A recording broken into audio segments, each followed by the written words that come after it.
शिक्षक साथियों नमस्कार।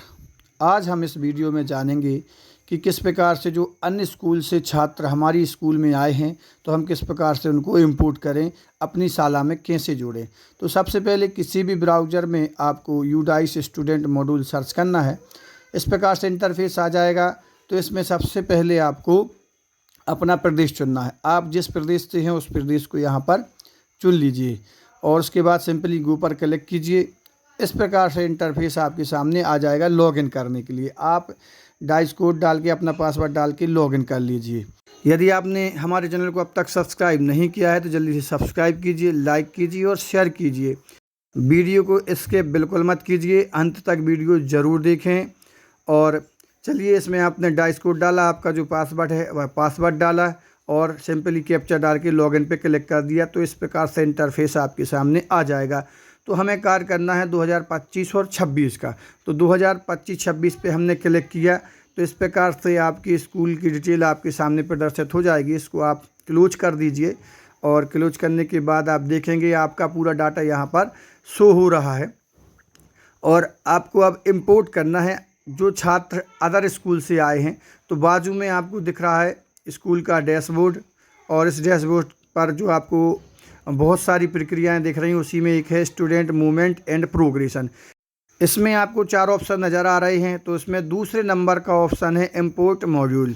इस पर आप क्लिक करेंगे जैसे ही तो बाजू में आपके लिए इंपोर्ट का ऑप्शन खुल जाएगा। आपको 2 प्रकार के इंपोर्ट दिख रहे हैं, यानी कि स्टेट वाइज और अदर स्टेट वाइज।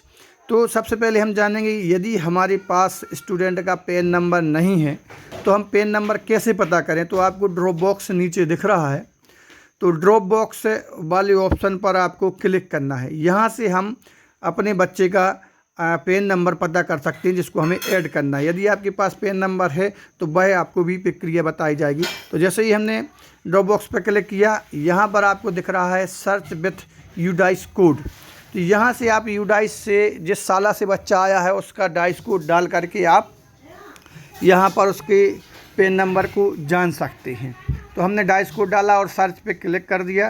तो नीचे बच्चे जो भी ड्रॉप बॉक्स में हैं वो सारे बच्चे यहाँ पर आ चुके हैं। आप यहाँ से उनका पैन नंबर पता कर सकते हैं। यहाँ पर सबसे पहले ऑप्शन आपको पैन नंबर का ही नज़र आएगा। यहाँ से आप पैन नंबर सभी बच्चों के लिख लीजिए और डेट ऑफ बर्थ आपको जो टीसी प्राप्त हुई है उस टीसी से आपको डेट ऑफ बर्थ मिल जाएगी यदि उसमें पैन नंबर नहीं है तो। अब इसके बाद जैसे ही हमें पैन नंबर प्राप्त हुआ है, पैन नंबर प्राप्त होने के बाद हम दूसरा तरीका पैन नंबर का, यहाँ से हम डायरेक्ट इंपोर्ट वाले ऑप्शन में पहुँच जाएंगे। तो सबसे पहले आपको यहाँ पर स्टेट चुनना है। स्टेट चुनने के बाद आपको यहाँ पर डिस्ट्रिक्ट चुनना है। तो हम जिस स्टेट से हैं, जिस प्रदेश से हैं उस प्रदेश को चुना हमने। यहाँ पर डिस्ट्रिक्ट चुना, किस डिस्ट्रिक्ट से हम, तो उस डिस्ट्रिक्ट को चुनेंगे। और उसके बाद सिंपली हम ब्लॉक के ऑप्शन पर क्लिक करेंगे तो ब्लॉक भी यहाँ पर नज़र आ रहा है, तो हम अपना ब्लॉक भी चुन लेंगे। ब्लॉक चुनने के बाद यहाँ पर हमें साला चुननी है, जिस साला से बच्चे हमारी शाला में आ रहे हैं। तो उस शाला का यहाँ पर नाम सर्च कर सकते हैं, अपन डाइस कोड से भी सर्च कर सकते हैं। और यहाँ पर शाला का नाम प्रदर्शित होने लगा है, हम शाला के नाम पर क्लिक करेंगे और सर्च के ऑप्शन पे क्लिक कर देंगे। तो यहाँ पर हमारे लिए जो छात्र की लिस्ट आएगी वो यहाँ से हम डायरेक्ट इंपोर्ट के ऑप्शन में पहुँच जाएंगे। देखिए यहाँ पर डायरेक्ट का जो आपको इंपोर्ट का ऑप्शन दिखाई दे रहा है, इस ऑप्शन के माध्यम से आप उसका पैन नंबर डायरेक्ट वहाँ पर इंपोर्ट के ऑप्शन में पहुँच जाएगा। केवल आपको डेट ऑफ बर्थ भरनी है। अब यहाँ पर बच्चे की यह जानकारी प्रदर्शित हो रही है कि उसकी अपार आईडी बनी है कि नहीं बनी है। चलिए अब जानते हैं कि जैसे ही हमने यहाँ पर इंपोर्ट के ऑप्शन पर जिस बच्चे को हमें इंपोर्ट करना है उस पर क्लिक किया तो हमारा डाटा यहाँ पर पहुँच जाएगा जहाँ से हमें उसको इंपोर्ट करना है। इंपोर्ट वाले ऑप्शन पर पहुँच चुकी। यहाँ पर केवल हमें डेट ऑफ बर्थ उसकी भरनी है। तो डेट ऑफ बर्थ यहाँ पर हम उसकी फिल करेंगे, डेट ऑफ बर्थ फिल करेंगे और जो सिंपली आपको गो का ऑप्शन दिखाई दे रहा है, इस गो के ऑप्शन पर हम क्लिक कर देंगे। जैसे ही हमने गो के ऑप्शन पर क्लिक किया थोड़ा सा उसका डाटा सर्च होगा और उसका सारा डाटा यहाँ पर स्क्रीन पर प्रदर्शित होने लगेगा। यहाँ पर उसका नाम, उसकी डेट ऑफ बर्थ, उसका पैन नंबर, उसकी जानकारी को आप थोड़ा सा पढ़िए और उसके बाद आप थोड़ा सा नीचे आएंगे। तो नीचे आने के बाद आपको बच्चे की जो इंपोर्ट करने का ऑप्शन है वह भी नज़र आएगा। तो यहाँ पर क्लास दिख रही है, आपको सेक्शन चुनना है।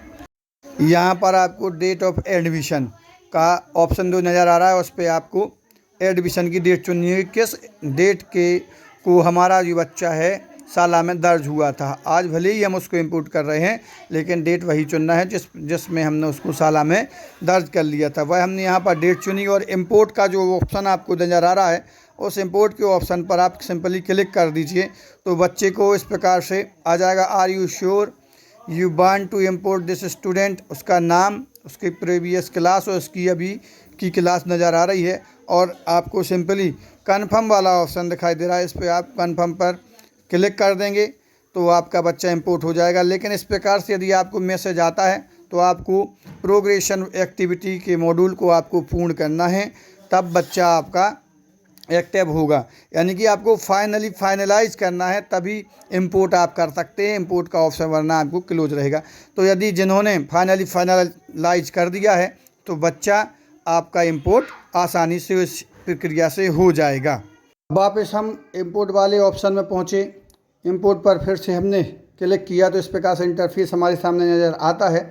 इसमें लिखा है इंपोर्ट विद इन स्टेट, इस स्टेट वाले ऑप्शन से हम क्लिक करेंगे तो डायरेक्ट हम यहाँ पर पेन नंबर और डेट ऑफ बर्थ डालने का ऑप्शन आ जाएगा और गो पर हम क्लिक कर देंगे। तो यदि हमारे पास पेन नंबर है और डेट ऑफ बर्थ है तो इस ऑप्शन से हम आसानी से इंपोर्ट कर सकते हैं और वही प्रक्रिया हमें यहाँ पर करनी होगी और हम आसानी से इंपोर्ट कर लेंगे। उम्मीद है कि आपको वीडियो पसंद आया होगा। लाइक कीजिए, शेयर कीजिए और सब्सक्राइब करना ना भूलें। धन्यवाद।